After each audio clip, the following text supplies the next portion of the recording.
Et en tant que rapporteur de ce texte, je nous appelle collectivement à être au rendez-vous et à ne pas nous tromper de message. L'épuisement de nos ressources naturelles, la dégradation toujours plus rapide de nos écosystèmes, le réchauffement climatique ou encore l'accumulation de déchets plastiques dans nos océans ne nous laissent pas le choix.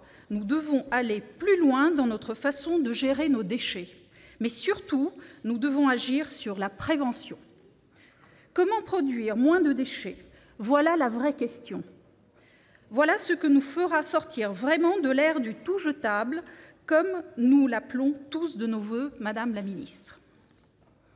Votre texte, Madame la Ministre, a été déposé sur le bureau du Sénat le 10 juillet dernier et envoyé au fond à notre commission. Je ne reviens pas sur les mesures qu'il comporte puisque vous les avez bien présentées à l'instant. Je ne vous cache pas en revanche que nous avons été nombreux au sein de la commission à être déçus par son manque d'ampleur. Le gouvernement auquel vous appartenez a placé haut les ambitions et les espoirs portés par ce texte. Le Premier ministre a lui-même souhaité en faire le premier acte de l'accélération écologique du quinquennat. En réalité, il semble que ce projet de loi présente une double faiblesse. Premièrement, les mesures qu'il comporte sont pour une grande partie techniques et viennent prolonger des dispositifs déjà existants. Deuxièmement, il n'assume pas d'orientation claire.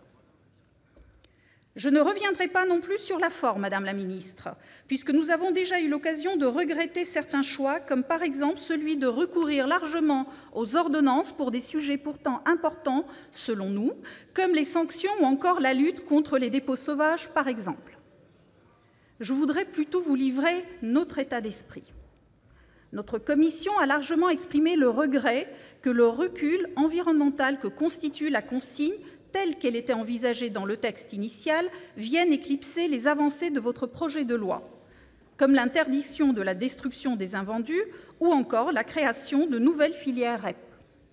En effet, vous avez vous-même fait de la consigne, Madame la Ministre, le symbole de votre texte, alors que le dispositif de consigne pour recyclage sur les bouteilles en plastique envisagé par le gouvernement nous paraît au contraire, au mieux anecdotique, au pire à rebours des véritables défis environnementaux du XXIe siècle. Non concertée, non évaluée, il nous semble en effet que cette mesure revient en réalité à donner une prime à la production de plastique et à sanctuariser dans le même temps la consommation de produits en plastique à usage unique.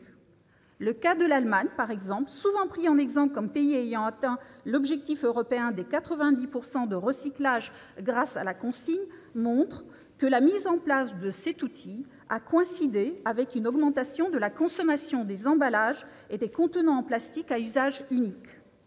Ce n'est pas un hasard si les associations de protection de l'environnement se sont publiquement positionnées contre ce projet de consigne. Comment vouloir, Madame la Ministre, sortir de la société du tout jetable avec un projet de loi centré sur le recyclage des bouteilles en plastique? Comment ne pas y voir également un recul dans la prise de conscience écologique, puisque se retrouve monétarisé un geste essentiel aujourd'hui gratuit? Le consommateur vertueux qui paye aujourd'hui 1 € sa bouteille en plastique et la jette dans le bac jaune devra demain la payer 15 centimes de plus et peut-être prendre sa voiture pour la rapporter dans un supermarché. Où est la vertu écologique? En outre, la mise en place de cette consigne créerait de manière sous-optimale 2 systèmes de collecte concurrents. Le premier sur l'ensemble des emballages plastiques financés par les contribuables via la collecte séparée, le second sur les seules bouteilles plastiques financées par les consommateurs via la consigne.